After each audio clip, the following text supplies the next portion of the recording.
First and foremost, before we get into the obvious, okay, there is so much wrong with this stuff. There is a Chippendale series, okay, the male strippers, okay, Chippendales. You know where the series is being published? On Disney Plus. On Disney Plus! A male stripper. Oh, it's like, why is anybody talking about this? It makes no sense at all whatsoever, okay? I don't know how many people are watching it. Probably the same amount of people that watch your regular run-of-the-mill Disney Plus show, which is about 6 people, okay? And then they just never release any of the data anyway, so who knows? It could be 6 million, it could be 600 people that watch this stuff, and then it's forgotten about the next week after there is no new episodes, okay? But Kumail Nanjiani, okay? He's at least a recognizable-ish name that's out there, okay? When it comes to pronouncing it, not so much, but old K to the N right there, he has made a salient point. One, that I guess he's like the last person to really figure this out, but he's the first person to vocalize it, at least under a Disney contract, okay? So Kumail Nanjiani says Hollywood is now scared of casting non-white guys as bad guys. Yeah, that's been the case for a long time. Thanks for catching up to 2000 standards. Like, let's fucking stop it, okay? The bad guys have been white guys for how long? Like, when was the last time you even remember a non-white bad guy? Not saying that all non-white people should be bad guys and all white people are good people. No, it's just, if you want to talk about restoring balance or equitable distribution of characters in a film, it's like, why's the bad guy always a fucking, I think Gary from Nerdrotic puts it, Swedish bikers on meth, okay? Like, outside of what? Wakanda Forever, it was some fucking bastardized version of Namor, but outside of that, what, Black Widow? It was an Englishman putting on a really shitty Russian accent, okay? Doctor Strange, Wanda, sort of, but then she ended up redeeming herself at the end. Still white, though. The rest of that shit is so fucking forgettable. Alright, Thor. It was Christian Bale's Gore the God Butcher. The motherfucker was so white, he sucked color out of the world, for Christ's sake. So, come on. That's just some of the more popular films from last year. You have to go to foreign films in order to find anything that has a foreign antagonist in it. But now, the guy who was literally in the Eternals, which I know fuck all about, to be completely honest. He played Purple Eternal. Now he's finally vocalizing this stuff. I guess it's nice that somebody points it out, but I think it's too little too late, my guy, okay? The industry's efforts to be more woke is limiting interesting roles for non-white actors. I want to play more bad guys.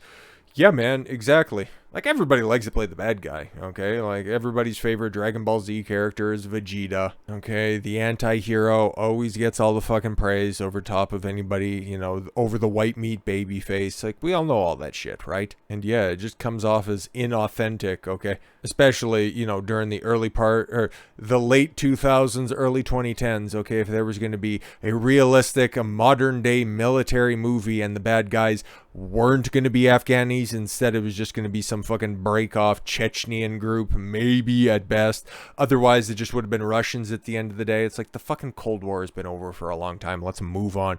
Otherwise, it would be the Germans. Oh my god, we want to do a wartime drama. Let's just set it during the Second World War so we could have Nazis everywhere. We fucking get it, dude. And then, yeah, okay, let's just even say this, okay? Even going back around to Disney Plus, where this Chippendale show is airing. At least that's where it was supposed to in Canada, okay? I'm seeing that it's on Hulu there as well. It's like, isn't Hulu getting folded in? Isn't it folded into Disney Plus already? But regardless, okay? There was another show that came out last year. Obi-Wan, Star Wars and all that fucking shit. There was a new black character in there. Oh my god, her name was Reva, and she was supposed to be the big baddie. She was the Sith Inquisitor, and she was so terrible and all that stuff. But then she had a redemption story at the end. It's like, even if you have a black or a non-white villain, they have their redemption story at the end, just like Wanda. You can't have a woman, and it's not like there was hand-to-hand combat between the title character in that film,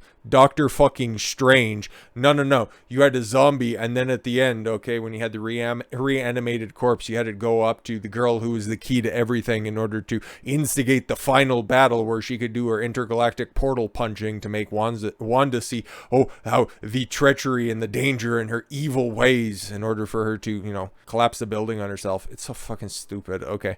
Watched Mahler's review on it. It's terrific. It's 6 hours long, and it's fucking comprehensive and great. That's the only way that I consume modern media, with the exception of Game of Thrones, which I watched it, and I want to get around to watching House of the Dragon, but yo man, that Game of Thrones season 8, like I wasn't even that invested in the show, when I got to figure out what I want to do with that anyways. But yo, that season 8, man, it was so fucking bad, man. Like, it's kind of put me off watching anything for a minute, mostly because the girl bossing at the end of it just fucking ramped up to 25. It was really bad towards the end, and that series finale episode was the worst thing that I've ever watched before. I would rather watch a porn shot in a fucking nursing home than watch that shit again. So bad. But anyways, yeah, I was talking about how bad fucking modern media is. Anyways, back to this shit. Okay, so Kumail Nanjiani had a based take, okay, even though he's late to the party. Late to the party, pal.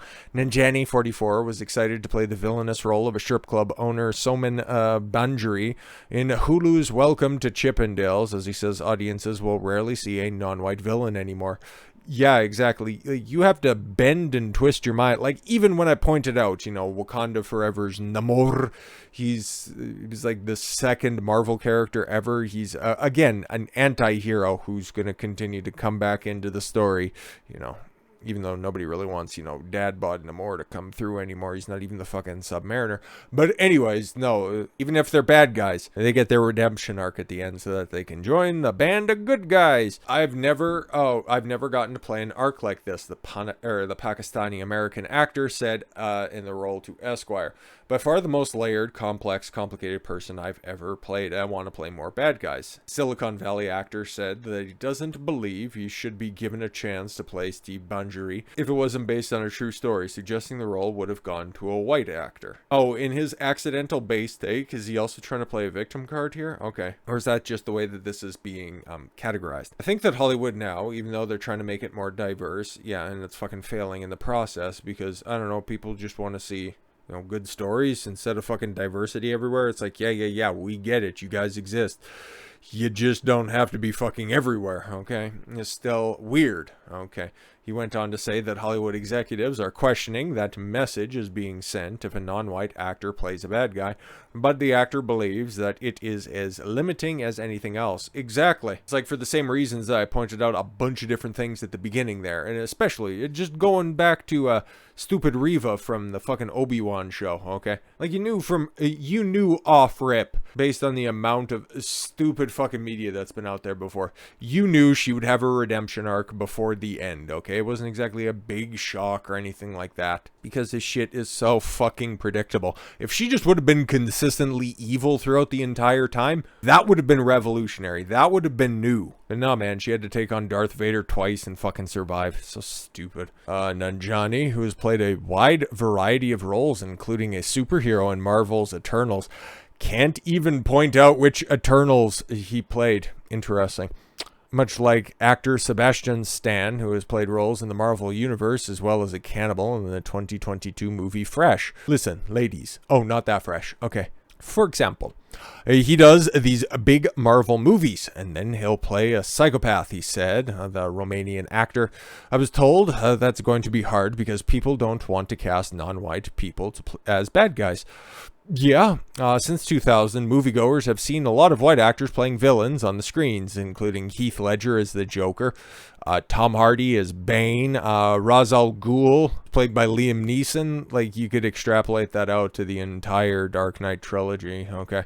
And even Colin Farrell was the Penguin in the new Batman film, and Carmine Falcone, I think he was also, like, I didn't watch it, and I barely listened to any reviews of it, but there were a bunch of white people there, and Zoe Kravitz's weird looking ass was Catwoman, but okay. To Tom Hiddleston as Loki, who also got a redemption arc and is one of the most popular Marvel characters, but yeah, okay. In the Marvel universe, there's going to be Loki season 2 is coming out this year or next year? Anyways, so to put a time frame on that, like, that doesn't even, well, whatever. Before then, villain roles were often people of color. Really? Okay, Art Malik, a Pakistani British actor, famously played Salim Abu Aziz in the 1994 film True Lies. You gotta go to True Lies, huh? Interesting. Okay, because I can immediately off the top of my head, Lethal Weapon 2, you had pre-motorcycle crash Gary Busey. Like, come on now. If you want to pull one obscure example off the top of my head, go for it. Okay. Like, yo, I just looked back here for a second. Okay. Skyfall. Okay. Skyfall had a, I guess, what do you want to call Javier Bardem? Okay. White presenting-ish. $100 million film, which was written by Titanic's James Cameron, sees Malik play the main antagonist as a henchman. Yeah, okay, another blockbuster, Quentin Tarantino's Pulp Fiction, featured non-white villain Marcellus Wallace, played by Ving Rhames. Rhames' character is a gang leader. Yeah, we know. Okay, like, I haven't even I got it over there. I've got the fucking DVD copy of Pulp Fiction. Don't kill me for not seeing, one of those classic films, even though I don't really like Quentin Tarantino films. They don't do much for me, okay? Yo, man, yeah, you got creepy ass Rami Malek right there. Played the villain in No Time to Die.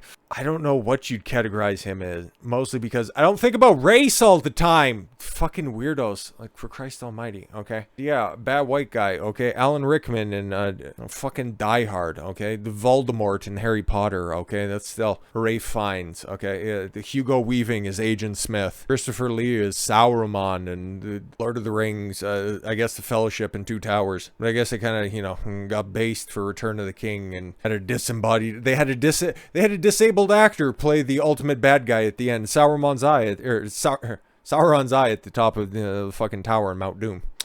Anyways, don't worry, guys. There is hope out there. There is hope if you want a base take on a based movie coming out. Because we got Passion of the Christ 2 Electric Boogaloo coming out. What the fuck? I can't believe I read this, right? It's like, okay, Passion of the Christ sequel is being filmed, okay, this spring with Mel Gibson and Jim Caviezel returning. Is it going to be a buddy cop film? I'm just wondering. I hope so. To focus on Christ's descent to hell. No, man, I responded to something when I seen the announcement on this. I think that it should be Jesus and the Prophet Muhammad doing a buddy cop film. Seeking vengeance on the people that crucified Jesus, okay? I think that would be great, and Mel Gibson can name everybody who's going to be bad in it. Let's just do a little bit of this. A sequel to the 2004 hit film, before The Hangover. It was the highest grossing R-rated film ever. Never watched it. I'm not a big, torture porn guy. All I heard was there was a bunch of whipping and a lot of blood. Not my thing. I'm a big Mel Gibson fan, especially some private recordings that he leaves on a, Russian Hussey's voicemail. Funniest shit ever. Anyways, is set to begin filming in spring with Mel Gibson returning as director and Jim Caviezel coming back as the role of Jesus. All will be filmed, oh man, just this year. So don't expect the second coming of Christ until 2024 at the earliest. The World of Reels reports that the Passion of the Christ, resurrection, this time it's personal, like, is that the tagline, is set to begin filming in a few months and will focus on the 24 hours encompassing Jesus' passion and the events that occurred 3 days between his crucifixion and resurrection. Alright. The outlet reports that Braveheart screenwriter Randall Wallace, has given the screenplay and has gone through at least 6 drafts. Wow, that's quite a departure from your common fare in media right now, where it's like second draft. Fuck is that? And Gibson have collaborated on the project script for about a decade. Wow. As Screen Geek reports, these updates should still be taken with a grain of salt and a pinch of myrrh and a little bit of frankincense. But the new sequel has been in development for several years now. The Washington Examiner reports that in 2017, Gibson said of the script and its development, that's a very big subject and it needs to be looked at because we don't want to just do a simple rendering of it. Yeah. Okay. And the reason that I add this on top of it, it's because media, you don't need me to point out just how bad it's been and for how long it's been, okay? And this movie, the original, Passion of the Christ, was an international phenomenon. Like, it was fucking huge, dude. And the biggest film out there right now still continues to be, even though as much as James Cameron wants to try to fucking hurt it with his stupid fucking interviews out there, it's Avatar 2. And what's one of the lingering through lines on that one? As much as if I ever got around to watching it, it's like, I'm not setting aside 3 hours and 10 minutes. You can go fuck yourself. There is a strong male lead, a strong father figure in films. And that's maybe potentially what is giving it its staying power in the box office. Like, I don't know where it's at, especially by the time that I release this video, if it's going to be close to, if it's going to surpass $2 billion. It's not like there's anything in its way right now.